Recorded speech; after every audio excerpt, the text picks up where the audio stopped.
favor, abra sua Bíblia no livro de Jeremias, capítulo 38. Livro de Jeremias, capítulo 38, versículo 6. Aleluias. A Bíblia diz, mesmo sentado como você está, em reverência à palavra do Senhor, a Bíblia diz, e assim pegaram Jeremias e jogaram na cisterna de Malquias, filho do rei, o qual ficava no pátio da guarda. Baixaram Jeremias de corda para dentro da cisterna. Não havia água na cisterna, mas somente lama. E Jeremias afundou na lama. Mas Ebed-Meleque, o etíope, oficial do palácio real, ouviu que eles tinham jogado Jeremias na cisterna. Ora, o rei estava sentado junto à porta de Benjamim. E Ebed-Meleque saiu do palácio e foi lhe dizer, ó rei, meu senhor, esses homens cometeram mal em tudo o que fizeram ao profeta Jeremias. Eles jogaram numa cisterna para que morra de fome, pois já não há mais pão na cidade. Então o rei ordenou a Ebed-Meleque, o etíope, leve com você 3 homens sobre as suas ordens e retire o profeta da cisterna antes que ele morra. Então Ebed-Meleque levou consigo os homens que estavam sobre as suas ordens e foi à sala que ficava debaixo da tesouraria do palácio. Pegou alguns trapos, roupas velhas e desceu corda até Jeremias na cisterna. Ebed-Meleque, o etíope, disse a Jeremias, põe esses trapos e roupas velhas debaixo dos braços para te servir de almofada para as cordas. E Jeremias assim fez, assim como as cordas, puxaram para cima e o tiraram da cisterna, e Jeremias permaneceu no pátio da guarda. Amém? Feche teus olhos, vamos orar ao Senhor. Pai, em nome de Jesus, eu quero te agradecer nesta noite. Muito obrigado, Senhor, pela tua palavra. Obrigado, Senhor, pelas curas que o Senhor já está realizando e o que o Senhor já realizou aqui nesta noite. Mas nós te pedimos, Espírito Santo, tenha liberdade nesta noite para falar em cada coração. Espírito Santo, o Senhor é bem-vindo neste lugar. Vem sobre as nossas vidas, usa-nos com autoridade na tua palavra e faça de nós, Pai, instrumentos diante das tuas mãos, no nome do Senhor Jesus. Amém. Amém. E graças a Deus. Queridos, eu agradeço muito a Deus por tudo que o Senhor tem feito sobre a minha vida. Eu entendi o meu ministério muito cedo. Muito cedo eu entendi o que Deus queria da minha vida. E eu me converti sabendo onde eu ia chegar. Eu não tinha muita habilidade na fala. Eu era totalmente gago. E o Senhor foi misericordioso comigo. E depois de algumas batalhas na vida, com alguns anos de convertidos, o Senhor foi misericordioso e começou a me dar a graça de ministrar a palavra. E eu louvo muito a Deus por isso, porque eu sempre entendi o meu ministério. Eu sou um pastor, eu sou igual o pastor de vocês, cuida de almas. E eu gosto de cuidar de almas. O Senhor tem falado que vai me entregar aquela cidade nas minhas mãos. E eu tenho tomado posse disso cada dia, cada momento, cada segundo da minha vida. Tenho tomado posse disso mesmo. E eu entendo que há um tempo que o Senhor tem reservado para que as coisas possam acontecer. Hoje eu sou pastor de aproximadamente 16 pastores que me acompanham bem de perto. Pastores que 95% deles eu batizei, eu casei, eu consagrei para o ministério, abençoei os filhos, homens de Deus que estão do meu lado. E não bastasse isso, eu tenho muitos líderes que têm me acompanhado bem de perto. Eu estou chegando, hoje eu tenho 60 anos de idade, e tenho falado que meu ministério, eu quero ainda ser pastor titular mais 5 anos. Depois eu quero projetar outra coisa na minha vida em relação à igreja, mas não quero mais estar à frente de uma igreja. Porque eu entendo que os dias estão me atrapalhando cada dia mais. E eu sonho com algo mais. Mas esses jovens que estão vindo aí, eles estão correndo a 1000 por hora. E eu não consigo correr mais. Hoje eu consigo trotar, eu consigo caminhar, mas não que vou sair de fora do projeto que Deus estabeleceu na minha vida. Porque hoje, estou colocando isso para entrar onde eu quero, hoje eu tenho vários amigos pastores, e muitos estão muito feridos, muitos líderes estão muito feridos, e chegam muitas vezes na igreja com o coração machucado, sangrando, e me procura e fala: pastor, eu infelizmente não estou bem, eu estou fora do ministério. Pastores, eu estava hoje à tarde orando ao Senhor, e me veio um pastor na minha mente, que me procurou recente, dizendo para mim: pastor, eu sou pastor há mais de 20 anos, de uma igreja pentecostal, mas eu estou machucado, eu não consigo enxergar o que o Senhor tem para a minha vida. Ele saiu de férias, pastor Ney, e quando ele voltou de férias, já tinha um outro pastor no lugar dele. E aquilo destruiu a sua vida, destruiu o teu ministério. Ele então foi para o interior, e lá ele ficou sabendo do meu trabalho, me procurou e nós sentamos, e hoje, graças a Deus, o Senhor o restaurou para o ministério. Queridos, eu entendo esse momento do profeta Jeremias. Jeremias, que era de uma família de sacerdotes, ele começou a anunciar a mensagem de Deus no ano 627 antes de Cristo, e provavelmente Jeremias morreu no Egito, e ele morreu com 47 anos de vida. Jeremias, ele era um pesquisador, um historiador, além de profeta. Ele escreveu o livro que leva o seu nome e também escreveu o livro de Lamentações. A Bíblia fala que Jeremias era filho de Hilquias, e a missão profética de Jeremias era denunciar as injustiças e explorar, as explorações que havia contra os pobres. Ele anunciava isso, e também anunciava um novo céu e uma nova terra.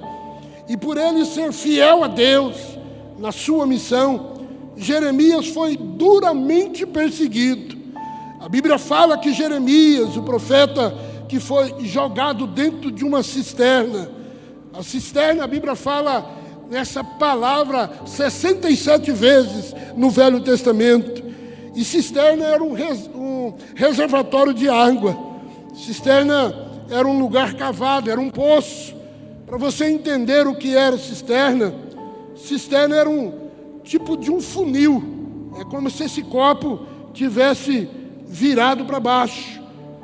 Cisterna era mais ou menos assim. A boca era bem grande, mas a boca era pequena e embaixo abria. Era quase que impossível uma pessoa sair de dentro de uma cisterna, porque o buraco era pequeno em cima, mas embaixo ele abria. Eu não conheço cisterna, eu conheço cacimba, conheço poço. Quem conhece cacimba aqui? Vamos ver quem é da minha idade aqui.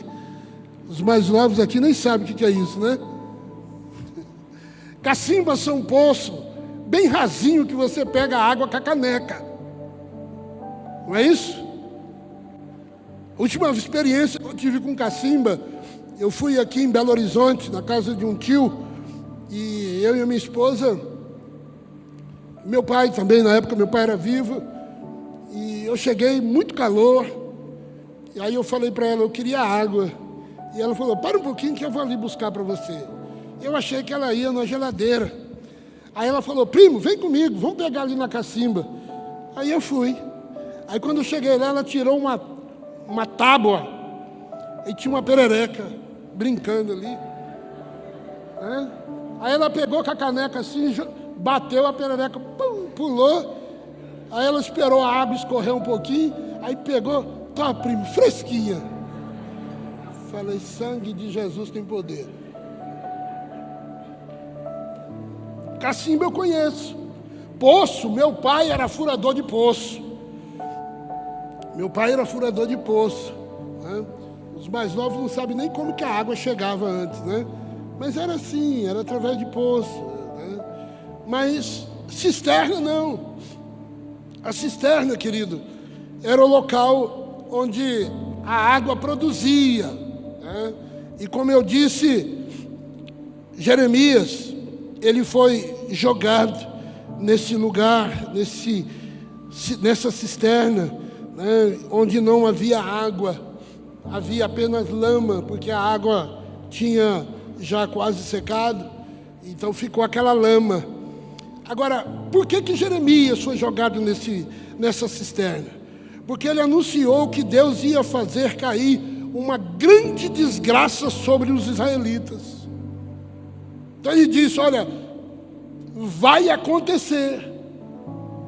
Por causa da palavra que ele ministrou, por causa da palavra que Deus tinha dado a ele, Jeremias amava profundamente o seu povo. E ele não tinha nenhum prazer, querido, mas era obrigação dele anunciar o que Deus ia fazer, que Deus ia castigar o povo de Israel. Se você acompanhar Jeremias capítulo 38, olha a voz profética de Jeremias. Assim diz o Senhor, Jeremias capítulo 38, versículo 2 e 3. Assim diz o Senhor, aquele que permanecer nessa cidade morrerá pela espada, pela fome, pela peste. Mas aquele que se render aos babilônicos viverá, escapará com vida e sobreviverá. Assim diz o Senhor, esta cidade certamente será entregue ao exército do rei da Babilônia, que a conquistará. Então Jeremias estava dizendo para o povo assim, ó, vocês vão perder a batalha. Não adianta, vocês vão perder a batalha. Jeremias, querido, ele foi rejeitado, ele foi perseguido e preso, porque as autoridades ouviram a palavra que Jeremias estava anunciando, e eles então queriam calar a voz profética de Jeremias. E para calar a voz profética de Jeremias, jogaram Jeremias dentro de uma cisterna, porque ele tinha uma palavra de Deus. Seus inimigos, as autoridades, jogaram ele no fundo do poço, onde ele pôde experimentar a fome, a sede, o frio e a solidão. E nesse tempo, quando o profeta Jeremias trouxe esta palavra de desgraça ao povo, disseram que eles estavam desanimando o exército, e por isso pediram autoridade para o rei para jogar Jeremias dentro daquele poço, dentro daquela cisterna. E Jeremias, ele ainda pôde viver. No capítulo 39 e 40, depois em casa, você pode acompanhar esse texto, você vê que Jeremias, ele viveu para ver a palavra dele se cumprir. Cada detalhe, ele viu Deus operar. Ele estava presente quando o rei Nabucodonosor destruiu a cidade de Jerusalém, incendiou o templo e levou prisioneiros para a Babilônia, e o rei de Judá e grande parte do seu povo. Jeremias viu o rei sendo furado os seus olhos, viu os seus filhos do rei Zedequias sendo morto, e ele estava profetizando tudo isso. Mas a palavra de Deus era como um fogo no seu coração. Ele não podia ficar calado. Querido, onde eu quero chegar? Entenda aqui nessa noite, eu não quero levar a palavra de Deus no ponto onde pessoas que estão servindo a Deus, talvez estão sendo oprimidas, ou talvez estão sendo criticadas pela sua forma de agir. Não é isso. Eu quero que você olhe para a situação onde havia um profeta, alguém que queria avançar, alguém que tinha o dom de Deus, alguém que tinha um chamado de Deus, mas estava passando por um momento difícil na sua vida. O sonho dele era que as palavras de Deus se cumprissem, era que o povo obedecesse a sua palavra, mas por algum motivo, ele estava agora aprisionado dentro de uma cisterna, sem nenhuma perspectiva de conseguir sair daquele lugar, atolado na lama. O rei, em algum momento, ele foi interpelado pela palavra, e ele então permite que Jeremias fosse jogado ali naquela cisterna para morrer. Talvez muitos de vocês aqui já passaram ou estão passando por situações semelhantes à de Jeremias. Talvez você é um profeta de Deus, eu não tenho dúvida disso. Talvez você é um líder que o Senhor tem levantado na Igreja Aliança, para que você possa desenvolver a obra de Deus. Mas uma enfermidade, uma perda de emprego, uma crise financeira, fez você se sentir preso dentro de uma cisterna. Você não consegue avançar. Hoje, o Espírito Santo está aqui para te libertar dessa prisão e fazer de você uma nova pessoa em Cristo Jesus. Aleluia, aleluia, glória a Deus. Escute, nenhum dos dons que você carrega pode lhe ajudar quando você está dentro de uma cisterna. Jeremias era um profeta, era um homem que ouvia a voz de Deus, mas a única coisa que ele estava esperando naquele momento era a morte. Segundo o texto, ele foi jogado ali para morrer, ou de fome, ou afogado naquela lama, ou de sede. Os dias estavam trabalhando contra Jeremias, assim como naqueles dias, os dias de Jeremias. Existem pessoas hoje que carregam, escute isso, existem pessoas hoje que carregam um dom de Deus, mas que estão presos na cisterna. Estão presos na cisterna. Mas você não vai ficar nessa cisterna. Diga para a pessoa que está do seu lado: você carrega um dom de Deus. Você não vai ficar preso nessa cisterna. O Senhor vai mandar pessoas, aleluia, para te tirar dessa cisterna nesta noite, através do Espírito Santo. Aleluia, aleluia, aleluia.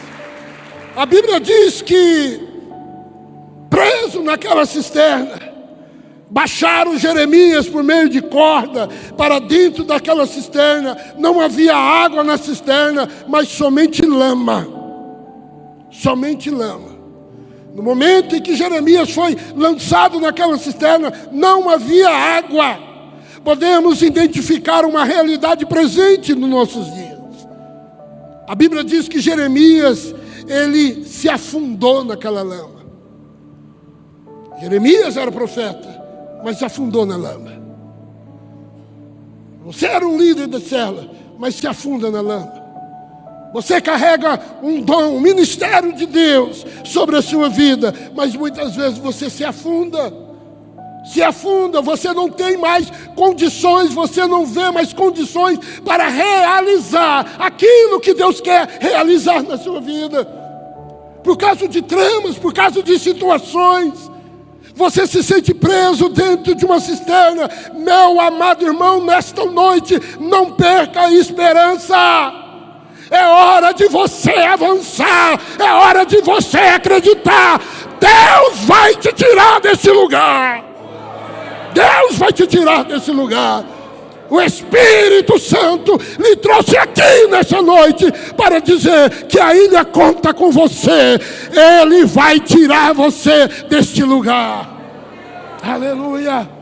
Eu, quando comecei o meu ministério, com pouco tempo, 3, 4 anos de ministério, a igreja crescendo, e de repente a igreja me faz um convite. A igreja não tinha condições, querido, de me sustentar. Eu ganhava muito bem onde eu trabalhava, minha esposa funcionária do Estado, mas eu resolvi aceitar o desafio. Eu atendi o convite da igreja, e eu ganhava 2 salários mínimos da igreja. Quem ganha 2 e passa a ganhar 10 é bênção. Mas quem ganha 10 e passa a ganhar 2 é capeta, irmão. É inimigo puro. Meus cartões de crédito, na época não tinha, era cheque especial, Banco Banestado.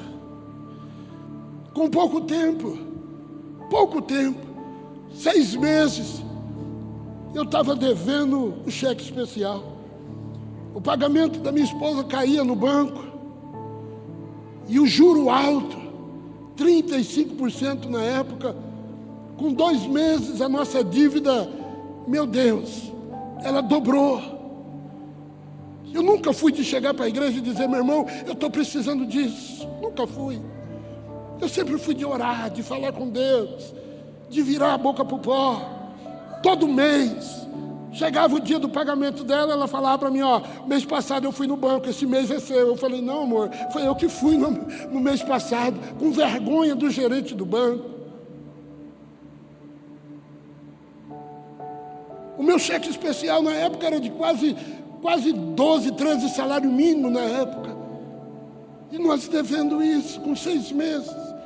A igreja não tinha condições de me pagar. Tinha mês que a igreja me pagava o que estava atrasado, no outro mês me adiantava um outro pouco. E as coisas estavam indo. Nós tínhamos uma pessoa que trabalhava em casa, porque a minha esposa trabalhava no Estado. E nós começamos a orar. Um dia eu estava dentro da igreja, estava num congresso. Deus chega para um pastor que estava lá, e chega para mim e fala assim: Deus vai te levar para um estado, e lá nesse estado o Senhor vai entrar com provisão. Eu olhei para o obreiro que me falou aquilo, um pastor, e disse: esse homem jantou demais. Eu olhei para a Cátia: jantou demais. Olha o que ele está falando, que eu vou viajar, não tem dinheiro nem para ir para o mercado. A minha filha pedia iogurte, irmãos, eu não tinha condição de comprar. Eu não estava mais orando na igreja. Aqui não acontece mais isso, mas quando um pastor começa a orar com um pé assim, ó, e o outro assim, é porque esse pé aqui está, esse sapato aqui está furado. Eu cansei de orar assim. Das pessoas falam: pastor, você não vai ajoelhar? Não, irmão, eu gosto de orar andando em pé. Não, era porque o meu sapato, os 2 eram furados, os 2. Eu cortava, hoje o pessoal nem faz mais isso, né? Mas eu cortava papelão para colocar debaixo do solado. Que situação! A igreja crescendo, e eu naquela cisterna financeira, não tinha condições de sair daquilo. E nós orávamos, e de repente apareceu uma carona para a gente ir para Belo Horizonte. E eu fui para Belo Horizonte, na casa de um tio meu. E eu achei que lá o meu tio ia me abençoar, que meu tio ficou com as fazendas dos meus avós para lá, e os filhos tudo nos Estados Unidos. Eu falei: é aqui que Deus vai resolver meu problema. Fiquei lá 3 dias na fazenda do meu tio, comendo frango caipira, que eu não gosto. Quem gosta de frango caipira aqui? Ah, irmão, fica à vontade, viu? Fica à vontade. Nem frango caipira e nem polenta, irmão. Já estou dizendo aqui, pastor, que se o senhor fizer polenta para mim, nunca mais eu volto na tua casa. A Cátia gosta. E lá, irmão, polenta, frango caipira. Eu falei: Deus está me tratando. Eu não como polenta porque era polenta na manhã, polenta no café, polenta na mamadeira. Era só polenta, irmão. Era só polenta. Aí meu tio falou assim, ó, meu tio é de uma igreja lá, ele falou, vai ter culto aqui, e eles estão sabendo que tem pastor aqui, só vai pregar lá. Eu falei, vou, mas aquele voo assim, vou. Aí, na quarta-feira, uma igreja, cabia umas 70 pessoas, aí eu peguei lá minha Bíblia, coloquei debaixo do braço, meu tio ajeitou um cavalo lá, que eu queria andar a cavalo, pegou a carroça, montamos na carroça e fomos cá de cima da carroça. Eu queria andar no cavalo, mas começou a assar tudo aqui, eu falei, vou não, né? E não cabia eu na carroça. Pra você ter uma ideia, irmão, eu bravo, devendo, comendo polenta, andando a pé para ir pregar numa igreja que eu não conhecia. Andando. Vamos lá. Cheguei lá, irmãos. Olhei a igreja, não tinha ninguém na igreja. Aí coloquei o joelhinho no chão e comecei a orar. Falei, Senhor, o que o Senhor quer de mim? Olha não onde eu estou, o que eu estou fazendo aqui? Eu não tenho dinheiro nem para voltar. Vou ter que ligar lá, pedir para o meu irmão. O que eu estou fazendo aqui? E comecei a chorar. E aquele negócio começou a me envolver, e eu ali chorando, falando com Deus. De repente a Kátia me toca e falou assim, dá uma olhadinha para trás. Quando eu olho, não tinha lugar para o pessoal sentar. Eu levantei, fui lá fora, chegava uma carroça, irmão, com mais de 15 dentro de cima de uma carroça. E eu falei, Jesus de misericórdia, eu não preparei coisa direito para pregar aqui. O que eu vou fazer? Entupiu a igreja, tinha umas 120 pessoas lá. Aí eu peguei a palavra, preguei. Um tio meu que não era crente aceitou Jesus, outros veio para frente, Deus curou, Deus batizou com o Espírito Santo. Foi uma coisa linda que aconteceu lá. Aí eu saí e falei, acho que eles vão me ofertar agora. Aí o pregadorzinho veio e falou, obrigado, viu? Ô irmão, leva ele para jantar em casa. Eu falei, vou não. No outro dia nós íamos embora, ó, rapei de lá, não ganhei um tostão. Liguei em Paranavaí, liguei para o meu irmão, falei, manda dinheiro que eu preciso ir embora. Meu irmão mandou pela conta de um tio, do meu irmão, melhor. Aí fui embora. Cheguei em casa e falei para a Kátia, vai no banco. A Kátia falou, não vou.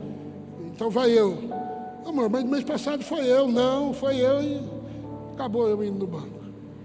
Eu dentro da cisterna, devendo. Quando eu cheguei no banco, irmãos, o gerente foi me encontrar na porta. Olhou para mim e falou, pastor, tua conta foi coberta aí. Falei, como é que é? Depositaram dinheiro na sua conta. O senhor está com saldo, se o senhor quiser talão, o senhor pode falar aí que eu já libero. Eu puxei o extrato, corri lá no serviço dela. Falei, amor, olha o saldo que nós estamos aqui. A Cátia falou, o que é isso? Eu falei, eu não sei. Aí olhamos, vamos deixar o dinheiro lá que pode não ser nosso. Aí deixamos o dinheiro lá. Voltei no banco, perguntei para o gerente, quem depositou? Foi um depósito que veio do Rio de Janeiro. Falei, do Rio de Janeiro? Não conheço ninguém lá para me mandar dinheiro. Aí...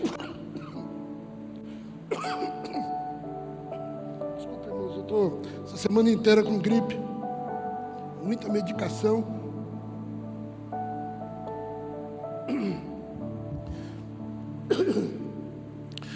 Quando nós saímos do banco,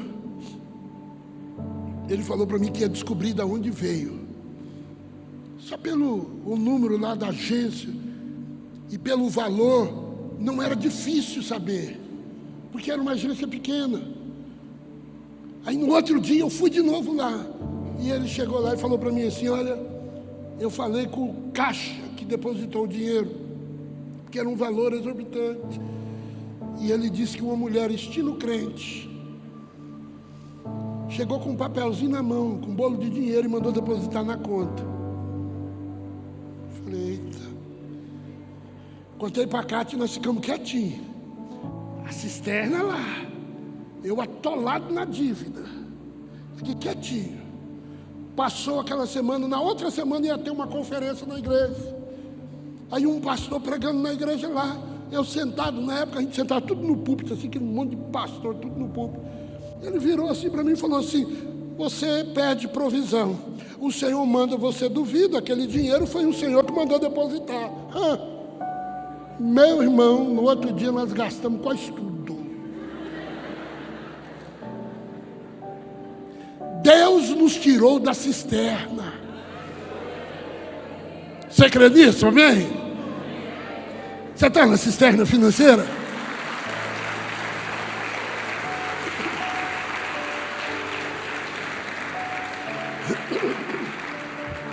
Você está na cisterna financeira? Você quer a provisão de Deus? Você quer a provisão de Deus? Nossa igreja, pastor, estava com 1 metro assim, ó, e não saía daquele 1 metro de lajota, e nós orando no grupo familiar que eu falei para o senhor hoje, não saía. Um dia eu cheguei em casa e falei: Cátia, vamos vender a nossa casa e vamos doar para a igreja.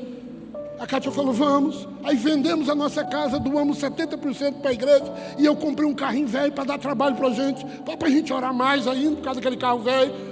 Mas doamos 70%, 80% para a igreja. A igreja levantou, cobriu. E um belo dia nós estávamos orando, Deus falou assim: eu vi o que vocês fizeram há anos atrás, e já estou preparando a casa que eu vou dar a vocês, para a glória do nome do Senhor. Meu irmão, eu dei uma casa do BNH para Deus. Hoje eu moro num condomínio fechado, para a glória do nome do Senhor Jesus. Eu dei uma casa, o Senhor me deu 3. Aleluia! Eu dei uma casa, o Senhor me deu 3. Hoje eu tenho 3 casas. 3 casas, para a glória do nome do Senhor. Ei, se você está numa cisterna financeira, creia na provisão de Deus. Mesmo naquela situação, nós nunca deixamos de duvidar, e nunca deixamos de ofertar, e nunca deixamos de dizimar na casa do Senhor. Nós avançamos e Deus entrou com a provisão, e vai acontecer isso na sua vida. Vai acontecer isso na sua vida. Eu profetizo isso em nome do Senhor Jesus. Aleluia, aleluia.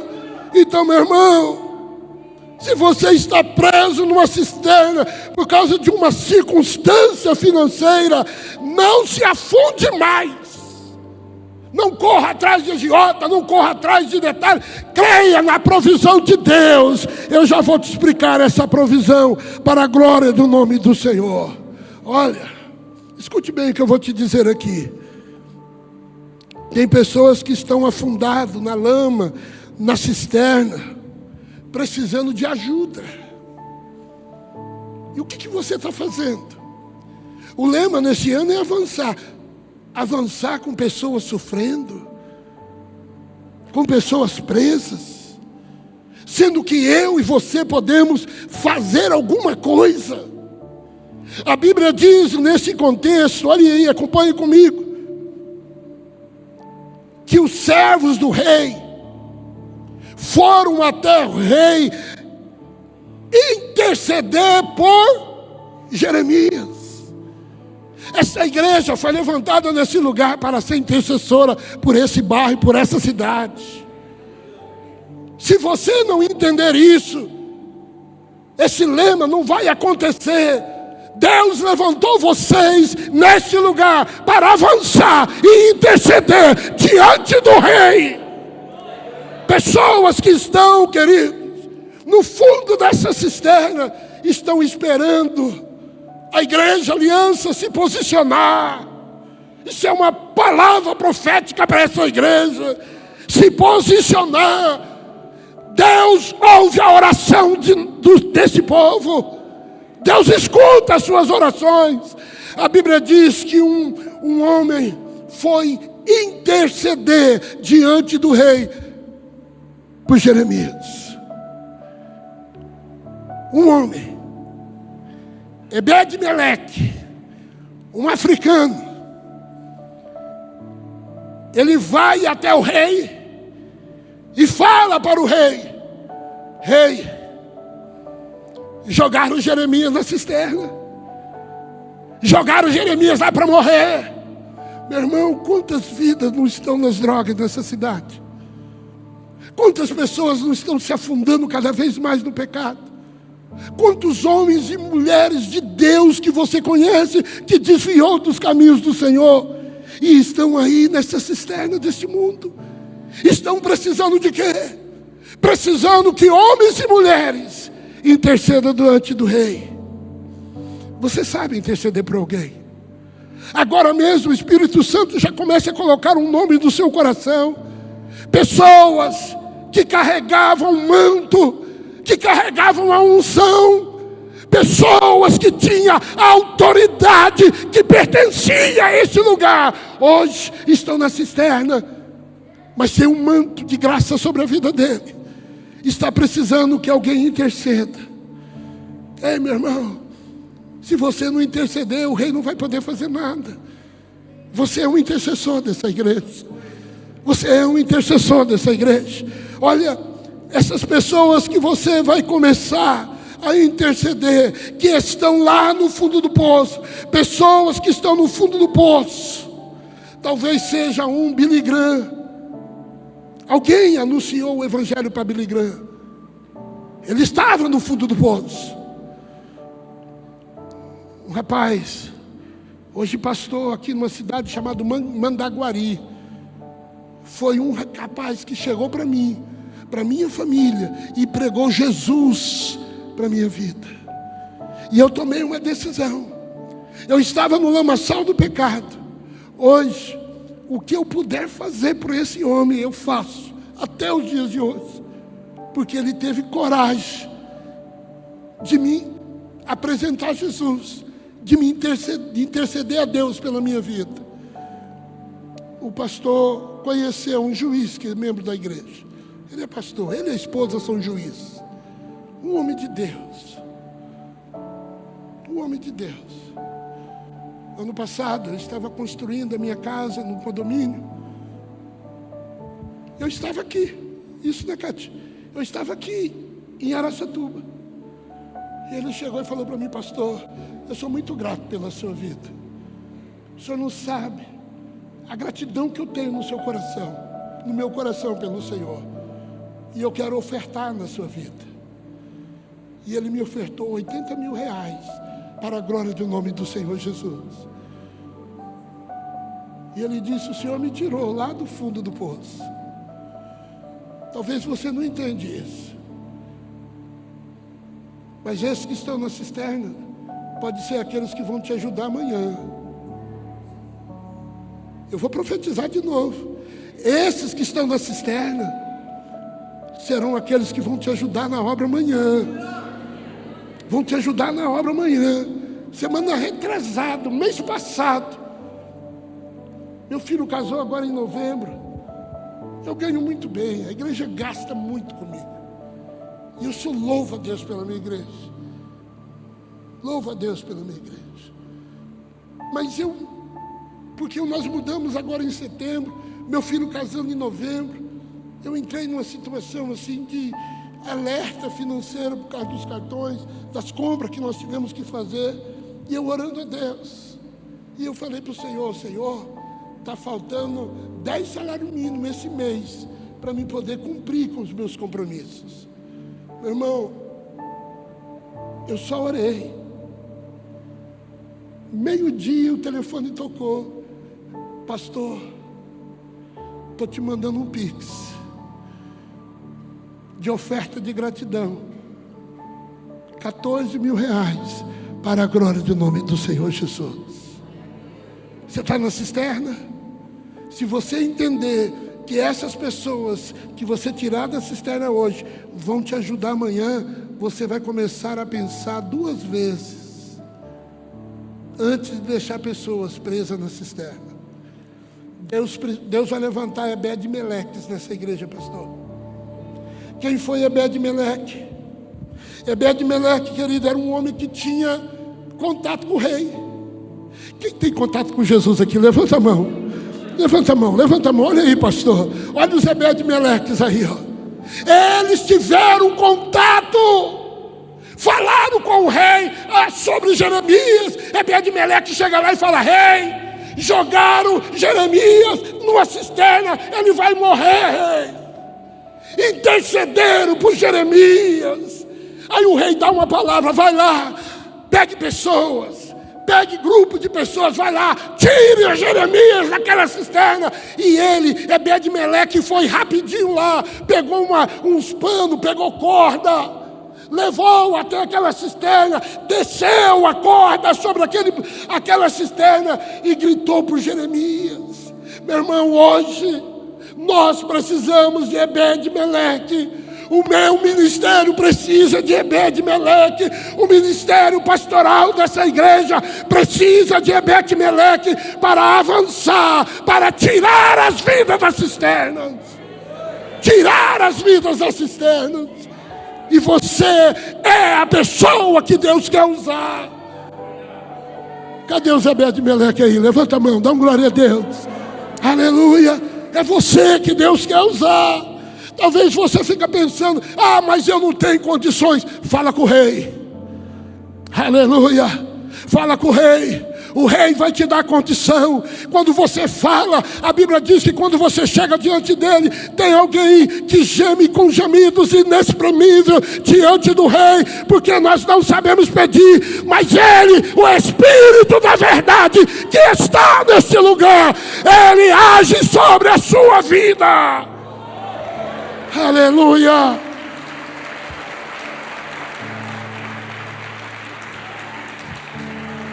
Ebed-Meleque significa servos do rei. Não era uma pessoa qualquer, era um servo do rei, que apresentou para o rei a necessidade do coração de Jeremias. Enquanto Jeremias estava no fundo do poço, lá no fundo da cisterna, tinha alguém intercedendo por ele.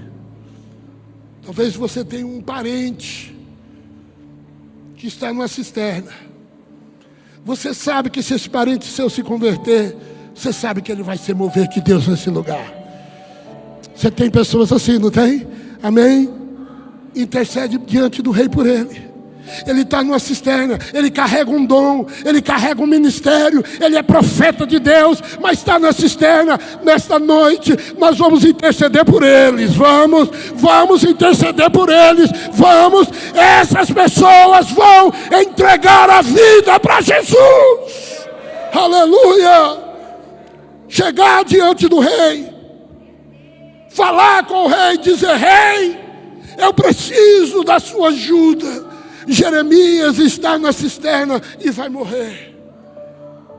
Eu tenho um irmão meu que ele precisa se converter, e eu tenho falado isso para o rei: Senhor Jesus, salva o meu irmão. Meu irmão não pode morrer desse jeito. Eu tenho um amigo meu que é dono de uma farmácia lá, que eu fico olhando, eu falo: esse menino precisa se converter. Eu torci Ebed-Meleque diante da presença de Deus para ele se converter. E eu vou testemunhar aqui para vocês que Jesus vai alcançar aquele coração. Vai alcançar. Não desista. Ainda que pareça impossível por causa do decreto do rei, você pode mudar isso através das suas orações. Você pode mudar isso. O intercessor, querido, ele sente a dor da pessoa. O intercessor se coloca diante da presença do rei para pedir a Deus a salvação, a libertação de alguém. Você é essa pessoa, meu irmão. Eu vim aqui só para dizer isso para você. Você é Ebed-Meleque. Você vai interceder e Deus vai atender o seu clamor. Deus vai atender. Arrume, querido. Arrume pessoas para você não ir sozinho. Ebed-Meleque chamou 30 pessoas para ir com ele. 30 pessoas. E eles pegaram o pano para tirar Jeremias de dentro da corda. Sabe o que eu entendo desses panos? Que tem pessoas que estão feridas. E você precisa ter todo o cuidado para mexer com ele. Mas nunca desistir deles. Eu comecei contando de um pastor que me procurou e disse para mim: pastor, eu estou decepcionado com a igreja. E eu disse para ele: filho, igreja pode te decepcionar, igreja pode te jogar diante de uma cisterna, mas Jesus não. Jesus quer te tirar disso. Jesus quer te tirar dessa situação. Domingo agora, nosso culto, tinha 5 pastores que 3 eu conheço que já estão frequentando a igreja, que estão dentro da cisterna, decepcionado com a igreja, mas que carregam um manto profético, pastor. E eu entendo isso. E a minha função e a função da igreja é ajudá-los a tirar desse lugar. Essa igreja, querida, é uma casa de recuperação. Vai entrar muitas pessoas que estão presas na cisterna, mas Deus está levantando vocês para avançar e tirar essas pessoas de dentro dessa cisterna. Quando Jeremias é tirado de dentro do poço por Ebed-Meleque, Jeremias é colocado no pátio. Nabucodonosor avança contra o povo de Israel. Deus usa Nabucodonosor para ter misericórdia da vida de Jeremias. E quando Jeremias, antes dele ir para a cidade onde Nabucodonosor tinha decretado, sabe quem que Jeremias encontra? Ebed-Meleque. E sabe o que ele fala para Ebed-Meleque? A cidade vai perecer, os muros serão destruídos, as famílias serão presas, mas a tua família, Ebed-Meleque, será abençoada e guardada. Nenhum mal vai acontecer na sua família. Assim diz o Senhor. Quando você se coloca à disposição para ajudar os Jeremias que estão no fundo do poço, esses homens vão sair de lá e vão ser canal de bênção para a sua vida. Você crê nisso? Amém? Cadê os Ebed-Meleque? Se coloque em pé aqui nessa noite. Aleluias.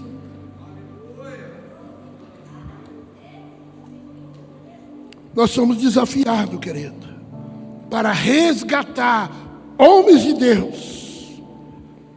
Para resgatar homens de Deus. Eu não sei se aqui tem algumas pessoas que se afastaram dos caminhos do Senhor, mas eu entendo que Deus te trouxe nesse lugar, porque aqui é o hospital do Senhor. Aqui é uma igreja família. Aqui é o lugar onde você vai sair dessa situação. Se você, meu irmão, está dentro de uma cisterna e não consegue levantar a sua cabeça, não consegue abandonar o pecado, o Espírito Santo nos faz entender que é hora de você avançar. Cadê você? Você que está desviado dos caminhos do Senhor, você que abandonou os caminhos do Senhor. Você tem razão muitas vezes de falar, mas Deus te trouxe aqui nessa noite, porque essa igreja te ama e quer que você volte para a presença de Deus. Cadê você? Eu quero orar por você, meu irmão. Eu andei 350 quilômetros, porque Jesus te ama. Eu sou um Ebed-Meleque, sou até da cor dele, porque Ebed-Meleque era africano. Eu quero interceder por você. Se você está aqui, toma uma decisão diante do Senhor. Pastor, mas eu não estou pronto. Eu não estou perguntando se você está pronto. Eu quero te tirar dessa cisterna, dessa depressão. Eu quero tirar você desse buraco que você entrou. Jesus te ama. Jesus te ama. Saia do seu lugar e vem aqui. Eu quero orar por você. Eu quero orar por você. Eu tenho muita paz no meu coração de fazer isso, porque eu entendo que Jesus te ama. Eu entendo que o Espírito Santo quer algo na sua vida. Você carrega um manto. Você carrega um manto profético. Eu estou insistindo porque o Senhor tem pressa. Tem pressa. Aleluia. Pode chegar aqui. Halabashe, cantarei balabá.